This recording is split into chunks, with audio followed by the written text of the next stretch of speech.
In the last lesson, we spoke about the sacrament of reconciliations and the particulars, and I want to go deeper now still into the sacrament of reconciliation by going through the step-by-step process of how to make a good confession. Now, in 2016, Pope Francis declared a Jubilee Year of Mercy, and in the Holy Father's formal declaration, Misericordia Vultus, he wanted to remind all of us about God's mercy and forgiveness. Pope says, Jesus Christ is the face of the Father's mercy. The Father, rich in mercy, after having revealed his name to Moses as a God merciful and gracious, slow to anger and abounding in steadfast love and faithfulness, has never ceased to show in various ways throughout history his divine nature. You see, God is just, but he's also merciful. Think about the parable of the Pharisee and the tax collector who both went to the temple area to pray. Now, in the course of their prayer, Jesus says one went home justified. And that's the tax collector. Very interesting, because his prayer goes like this: O God, be merciful to me, a sinner. Truly, we are all sinners. God justifies us, though, through his love. You see, in God's justice, all of us will be condemned. But God forgave us our sins when he died for us on the cross. From the cross flows God's love, mercy, and forgiveness. When you walk into the confessional, you are not confessing to a priest. You're confessing directly to Jesus Christ. Most people misunderstand this reality. In fact, from time to time, I have Protestant friends and others who would ask, well, why do you Catholics go to confession to another person, right? Another person referring to the priest. Remember, we're not going to confession to a priest. We're going to confession to Jesus Christ. The priest in the confessional acts in persona Christi and absolves your sins as Christ absolves your sins. To remind us, sometimes confessioners will have a crucifix or maybe an icon, an image of the crucifix or of Jesus, to remind us that we're going to confession to Jesus and that the priest who acts in the person of Jesus Christ on the other side forgives through the power of Christ, forgives your sin. And so God in his love and mercy will always forgive your sins. And here's the important thing with the sacrament of reconciliation. God forgives your sins and he gives you the graces to do better, to not sin anymore. Now, there's a lot of misconceptions about the sacrament of reconciliation, also known as the sacraments of penance or confession. So I want to go over the step-by-step process with you. But before we do that, there's two concepts we need to cover. The first is sin. What is sin? Well, the Catechism of the Catholic Church talks about sin. It says, sin is an offense against reason, truth, and right conscience. It is a failure in genuine love for God and neighbor caused by a perverse attachment to certain goods. In other words, sin is something that goes against God's laws, right? So there are two types of sins. You have venial sin and you have mortal sins. Venial sins are light sins. They don't break our friendship with God, although they injure it. Things like a white lie, for example. And something heavier called a mortal sin. Think of the word mortal as in deadly. They separate us from God. That's what mortal sin does. And in order for mortal sin to take place, you have to have three simultaneous conditions. Number one, the sin must be very serious. Number two, the person must have sufficient understanding and intention about what's being done, the sin. And then lastly, the person must have sufficient freedom of will. All those three together, those conditions, cause mortal sin. Now, when we speak of sin too, there's also active and passive. Think of the confiteor, which we pray, for example. I confess to Almighty God and to you, my brothers and sisters, that I have greatly sinned in my thoughts and in my words, in what I have done and in what I have failed to do. Think about that for a moment. Active, thoughts, words, deeds. Passive, what I have failed to do. Sometimes we fail to do certain things, and that is the cause of sin as well. So remember that. Now, I want to talk about the second concept, which is temptation and sin. Sometimes we lump the two in together, but there is a fine line.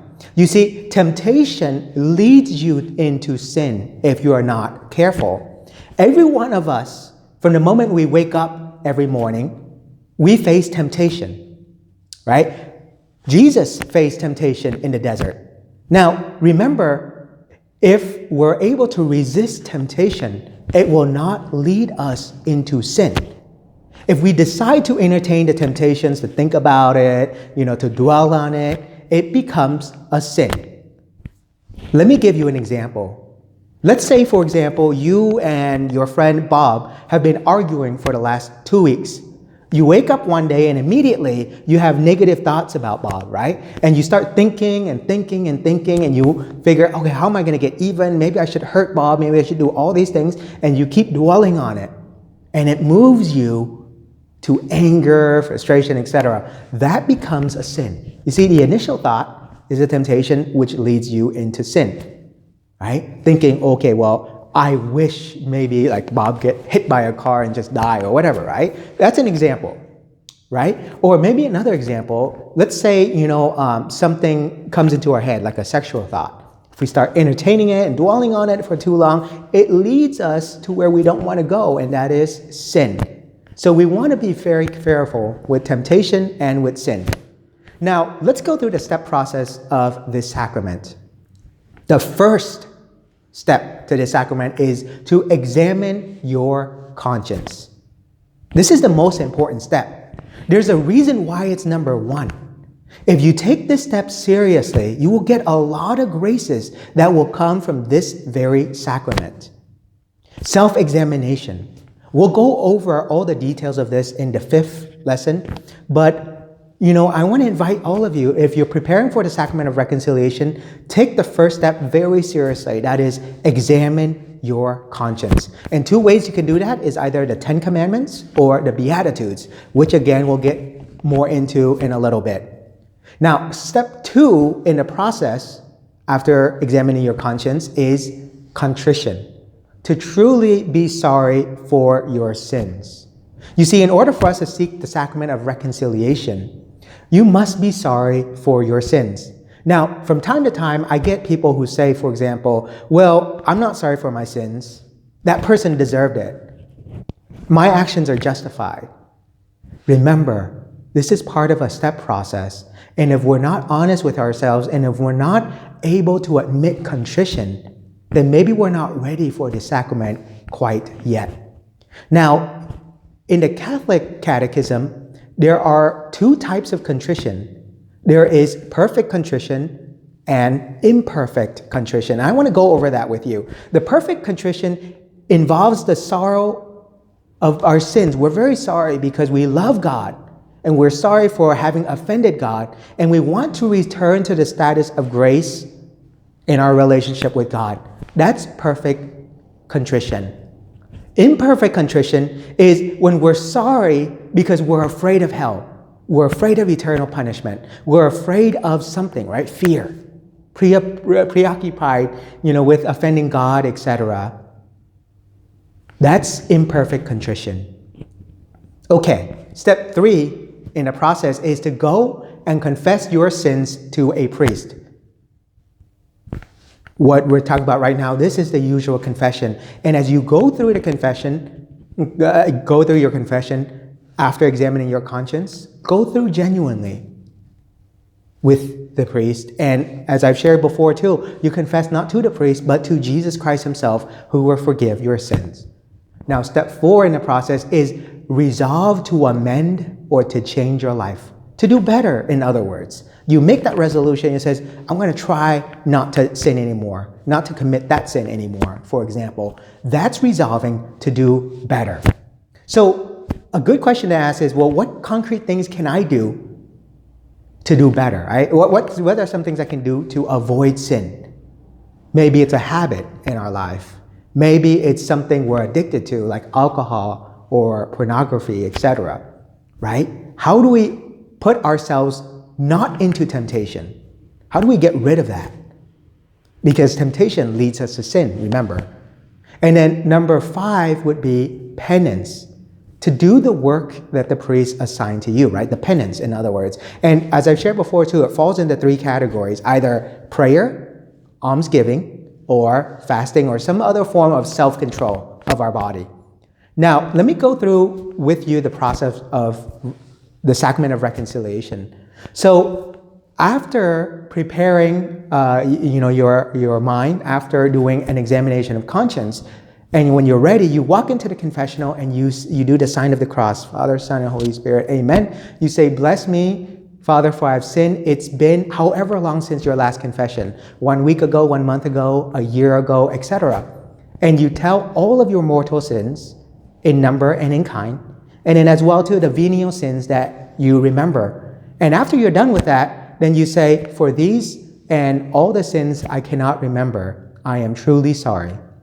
Right? And so usually the priest will give you the counseling, the advice, the encouragement, etc. And then afterwards, he'll ask you to pray the act of contrition, the prayer act of contrition. And then after that, he'll give you a penance and then absolution, right? And that's usually how the step process goes. And sometimes it can be changed, for example, a little bit, slightly, if it's in the context of a retreat, for example, or maybe a penance service. But that's usually how the step process goes. Now, if you haven't been to confession in a while, you can take the opportunity to get familiar with all of these materials and resources, which I'm going to leave down below here, how to make a good confession. And remember, when you go to confession too, be genuine, be honest, from your heart, share with the Lord how you feel. And after that, make the effort to try to do better. Lastly, and this is just my encouragement, if you haven't already yet, please learn the prayer, the act of contrition. Now, I know there are many different forms, but learn it by heart. One of them is, my God, I'm sorry for my sins with all my heart. In choosing to do wrong and failing to do good, I've sinned against you whom I should love above all things. I firmly intend, with your help, to do penance, to sin no more, and to avoid whatever leads me to sin, right? There's many different forms as well, too. But learn the act of contrition, okay? Now, when you're ready, let's move on to the next lesson.